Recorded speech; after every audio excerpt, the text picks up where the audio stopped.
특별히 오늘과 내일은 계시록의 말씀을 통해서 왜 하나님의 백성들은 고난을 통과해야만 하는 것이고 고난의 순간을 어떻게 하나님의 임재가 가득한 하나님의 나라로 경험할 수 있는 그 복음의 원리에 대해서 우리가 계시록의 말씀을 통해서 살펴보려고 합니다.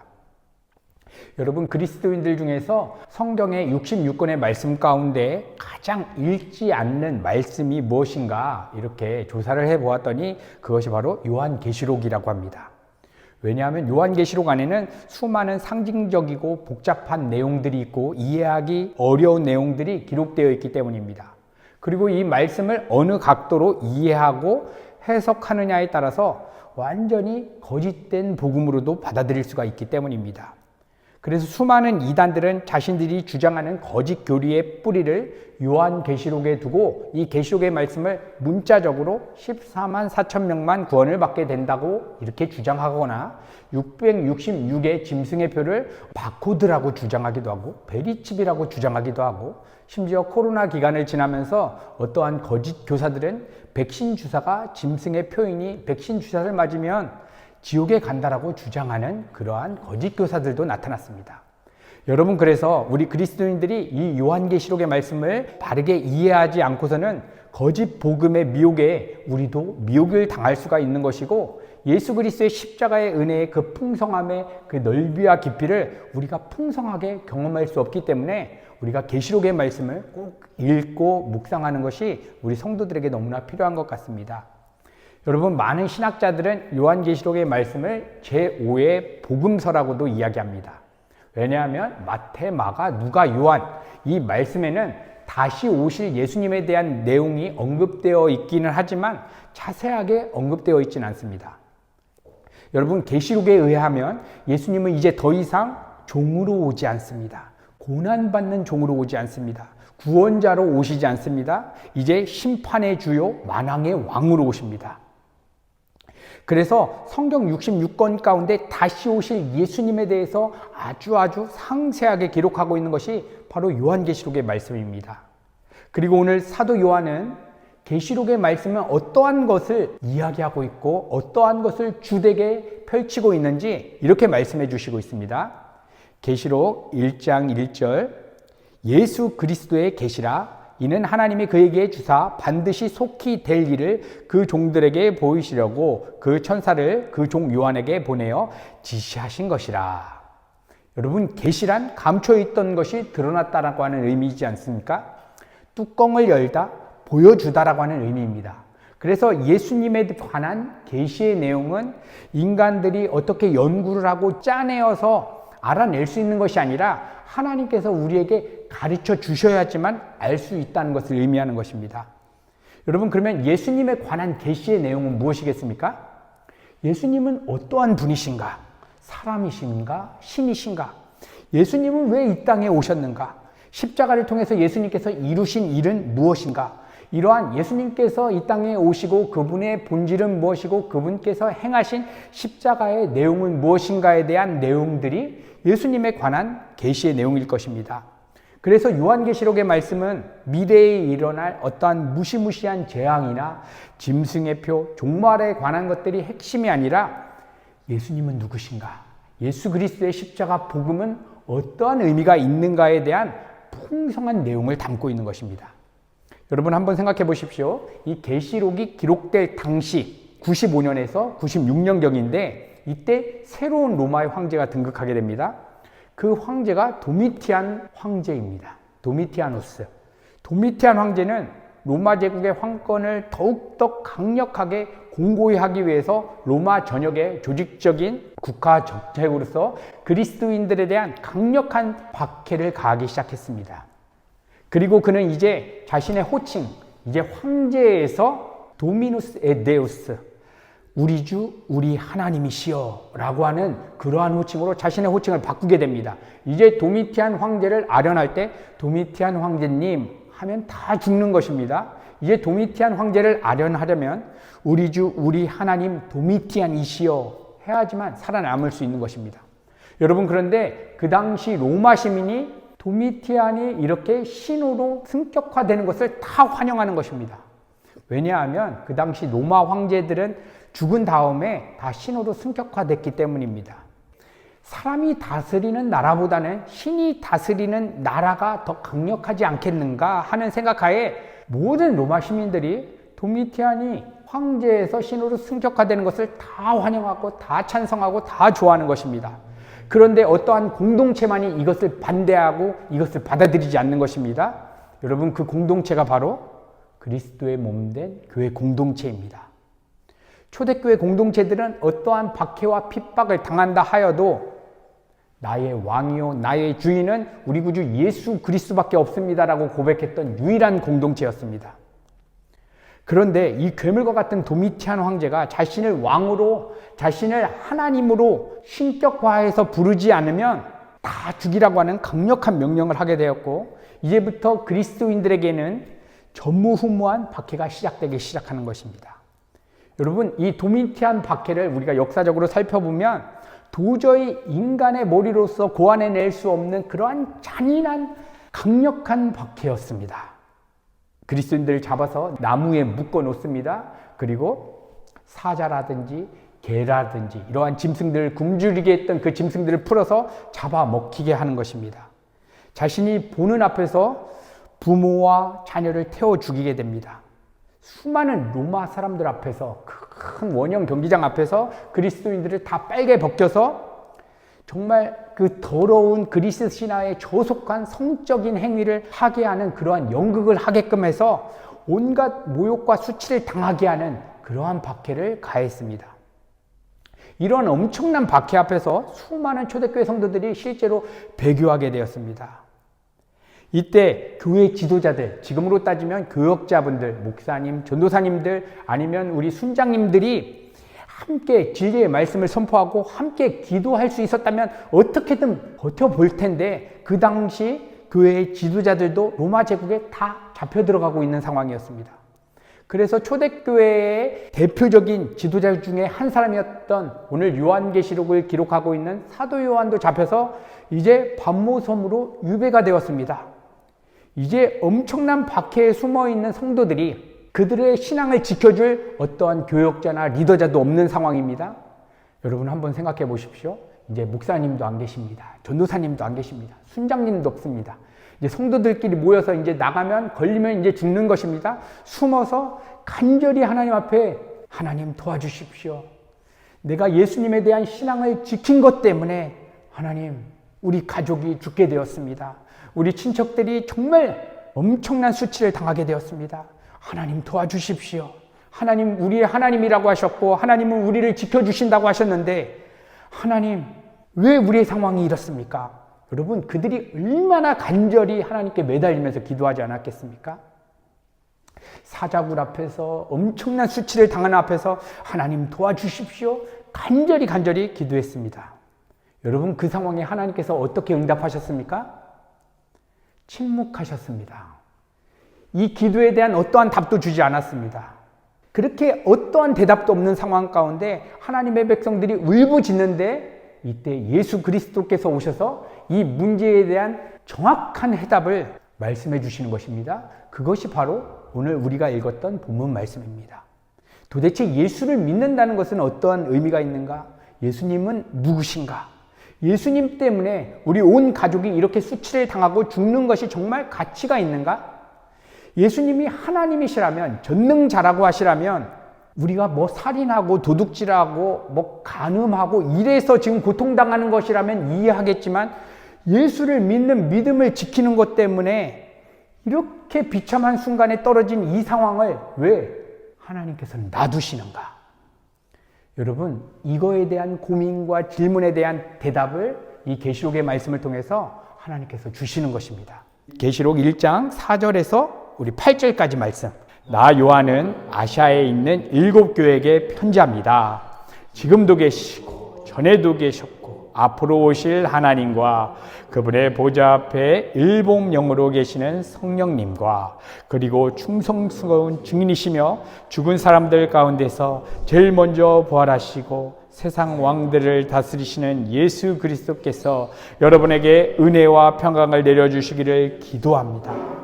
우리를 사랑하시고 자기 피로 우리를 죄에서 해방시키셨으며 우리를 제사장들의 나라가 되게 하셔서 아버지 하나님을 섬기게 하신 예수 그리스도에게 영광과 능력이 길이길이 함께하기를 바랍니다. 아멘. 보십시오. 그분은 구름을 타고 오실 것입니다. 모든 사람이 그분을 볼 것이며 그분을 찌른 사람도 그분을 볼 것입니다.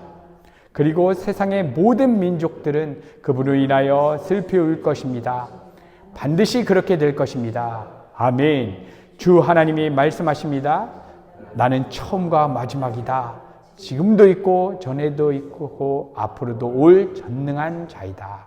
아멘. 여러분, 성경의 모든 내용이 너무나 소중하지만 저희가 지금 읽은 계시록 1장 4절에서 8절 말씀은 성부 하나님, 성자 하나님, 성령 하나님, 삼위일체 하나님이 한자리에 함께 있는 것으로 소개되는 몇 안 되는 너무너무나 소중한 말씀입니다. 이 말씀에서 강조하고 있는 하나님의 성품은 무엇입니까? 임마누엘. 지금 박해로 인해서 죽음의 위기를 향하고 있는, 죽음의 위기에 놓여 있는 그 성도들에게 삼위일체 하나님께서는 4절과 8절에 반복해서 뭐라고 말씀하시냐면 하나님은 지금도 계시고 전에도 계시고 앞으로 오실 것이라고 2번이나 반복해서 말씀해 주십니다.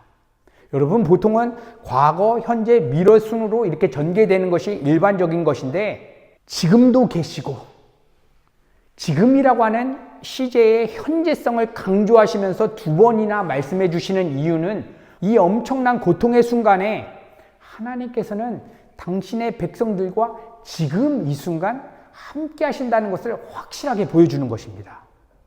여러분, 여기에 우리의 인생의 모든 해답이 있는 것 같습니다.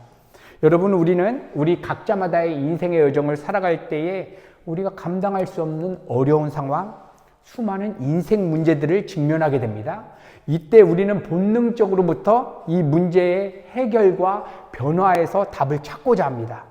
그래서 재정의 어려움이 올 때 어떻게 하면 재정 문제가 해결될 것인가? 이 재정 문제가 해결되는 것에서 답을 찾으려고 합니다. 건강 문제가 오면 건강 문제가 다시 해결되는 것에서 답을 찾으려고 합니다. 그런데 하나님께서는 초대교회 성도들이 이러한 엄청난 핍박과 고난을 받고 있는 그러한 순간에 인생 문제의 해답으로 어떠한 말씀을 제시해 주고 있냐면 내가 지금 너희와 함께 하고 있다. 지금, 다른 어제도 아니고 미래도 아니고 지금 이 순간 너희들과 함께 하고 있다는 것을 모든 인생 문제의 해답으로 제시해 주고 있는 것입니다. 그래서 인생 문제가 오고 인생이 뭐 다 망한다 하여도 지금 천지 만물을 창조하신 하나님이 나와 함께 하고 있다. 그 하나님의 임재하심이 확실하게 경험하고만 있다면 더 이상 그 박해의 문제, 죽음의 문제는 문제가 아니라는 것을 이 말씀을 통해서 우리 가운데 보여주고 있는 것입니다. 여러분, 그래서 스데반 집사님이 돌 맞아 죽는 상황에서도 지금 이 순간, 죽는 순간 나와 함께 하시는 하나님의 임재에 사로잡히니까 이 죽는 상황이 어떻게 보이냐면 하나님의 영광으로 보여지는 것입니다. 하늘의 평강을 누리는 것입니다. 그리스도의 예수의 마음을 갖고 자신을 향하여 돌을 치는 사람들을 향한 긍휼의 마음을 품게 된 것입니다.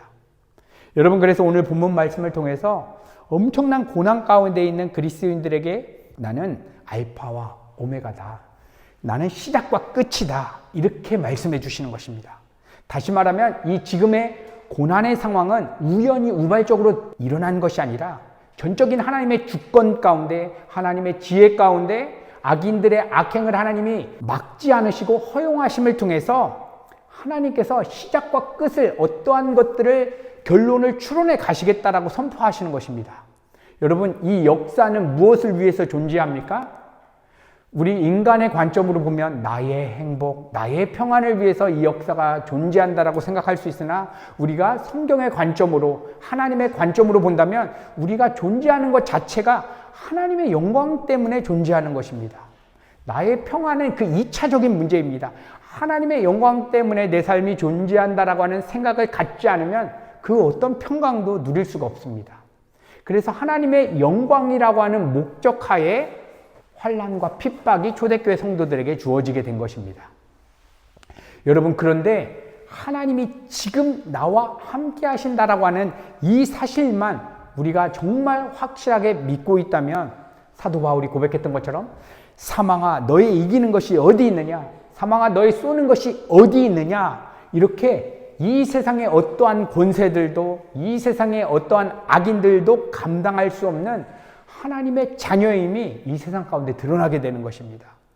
여러분, 그래서 우리의 삶에 주어진 고난과 핍박과 인생 문제가 주어질 때 이 인생 문제의 해답은 지금 성령 하나님께서 내 안에 내주하고 계시고 나와 함께 하신다는 것을 우리가 믿는 것에 해답이 있는 것입니다.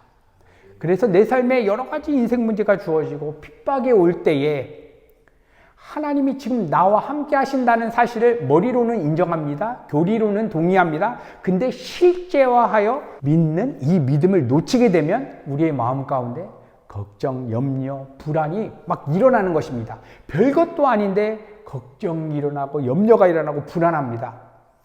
이렇게 물리적인 환경으로 따진다면 초대교회 성도들과 우리와의 삶을 지금 비교해 본다면 우리는 황제보다도, 도미티안 황제보다도 우리는 잘 살아가는 것 같습니다. 도미티안 황제가 스마트폰을 가지고 지금 지구 반대편에 있는 사람과 통화를 했겠습니까? 지금 이 시대에 수많은 맛있는 음식을 도미티안 황제가 아무리 황제라고 해도 먹어봤겠습니까? 우리는 도미티안 황제보다 더 풍성한 이 세상의 문명을 누리며 살고 있음에도 불구하고 정말 담대하게 믿음을 지켰던 그 시대의 신앙보다는 정말 우리가 연약한 신앙의 모습에 놓여진 것 같습니다. 여러분, 이렇게 연약한 신앙에 놓여지는 이유가 무엇이냐면 하나님이 지금 나와 함께 하신다. 우리가 교리적으로 우리가 예수 그리스도를 주인으로 인정하고 거듭나는 순간 성령께서 우리 안에 내주하신다는 것을 우리는 교리로 인정합니다. 그래서 세례를 받을 때 이것을 인정해야지만 우리 교회 공동체가 하나님의 백성이다, 함께 교인으로 받아들이지 않습니까? 근데 머리로는 동의하고 지적으로는 맞구나 이렇게 이해하고 있지만 재정 문제가 올 때, 사업 문제가 올 때, 자녀 문제가 올 때, 건강 문제가 올 때는 저조차도 머리로는 그렇게 믿고 그렇게 신학적으로 알고 있지만 마음에서 하나님을 진짜로 내 안에 살아계신다는 사실을 믿지 못하고 있을 때가 너무나 많은 것 같습니다. 그 증거가 무엇이냐면 걱정하고 염려하고 벌벌 떨고 있는 것입니다.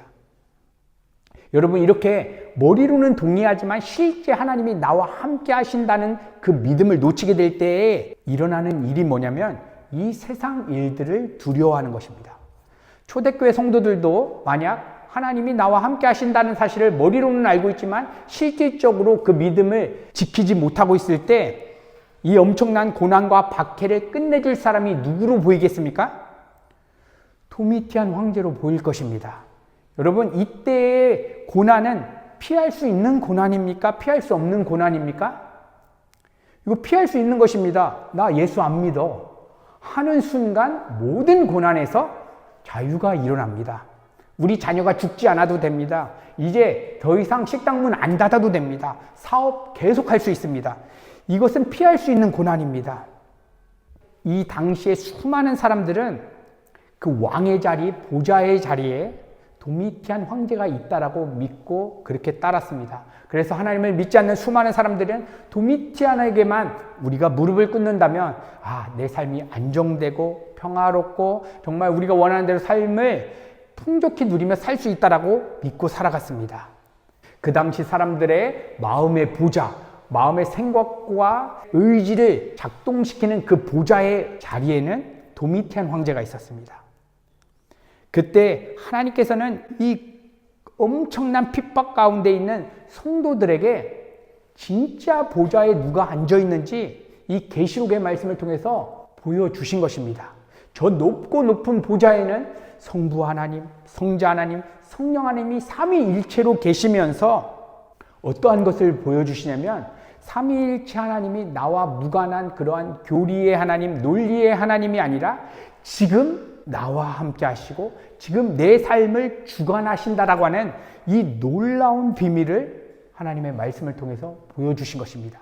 그래서 성령의 감동 가운데 사도 요한이 환경적으로는 반모섬에 놓여 있지만 성령께서 믿음의 눈을 열어서 그 묵시 속에 있는 그 하나님의 세계를 보여주신 것입니다. 여러분, 이 묵시 속에 있는 이 하나님의 말씀을 실제 나에게 주시는 하나님의 말씀으로 받아들이는 통로가 있는데 그것이 바로 믿음입니다.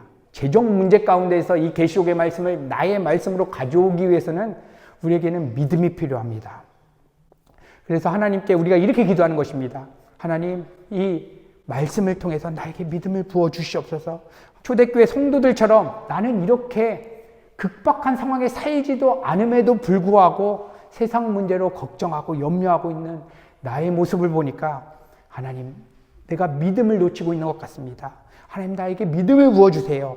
여러분, 우리가 이렇게 기도하기 시작할 때에 하나님께서 우리에게 말씀을 통해서 이 살아있는 하나님의 말씀을 실제 나에게 적용되는 말씀으로 하나님께서 역사해 주신 것입니다.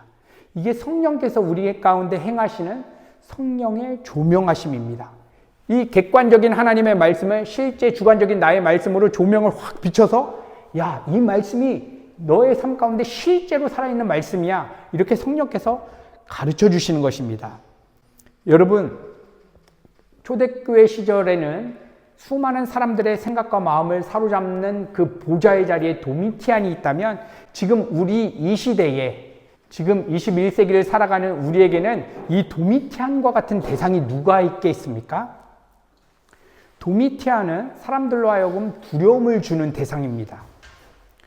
다시 말하면 이 도미티안과 같은 대상은 나에게 걱정을 주는 대상, 염려를 주는 대상, 두려움을 주는 대상이 21세기의 도미티안의 모습으로 둔갑해서 우리를 공격하는 것입니다. 그런데 진짜 도미티안의 실체는 무엇이냐? 내가 내 삶의 주인돼서 내가 판단하기에 이것은 나쁘다라고 여기는 그러한 나의 죄악된 마음, 내가 판단하기에 이렇게만 펼쳐졌으면 좋겠다라고 여기는 나의 그러한 죄악된 마음, 그것이 하나님 자리에 올라가 있는 죄악된 자아인 것 같습니다. 여러분, 그래서 예수 그리스도의 계시의 핵심에 서 있는 그 십자가에 이 세상 일들에 내가 주인 되어서 걱정하고 염려하고 있는 우리의 죄악된 본성이 오늘도 주와 함께 죽었다라고 우리가 믿고 성령 하나님의 도우심을 간절히 구하지 않는 상태에서 우리가 하나님의 이름을 막 부르면 어떻게 되냐면 보좌에 계신 만왕의 왕이신 하나님을 우리가 머리로는 인정할 수 있으나 실질적으로 우리의 마음 가운데서는 경험할 수가 없는 것입니다. 사업 문제 앞에서, 자녀 문제 앞에서 보좌에 계신 하나님, 논리로는 알 수 있으나 우리의 마음 가운데 실질적으로 경험되지가 않는 것입니다.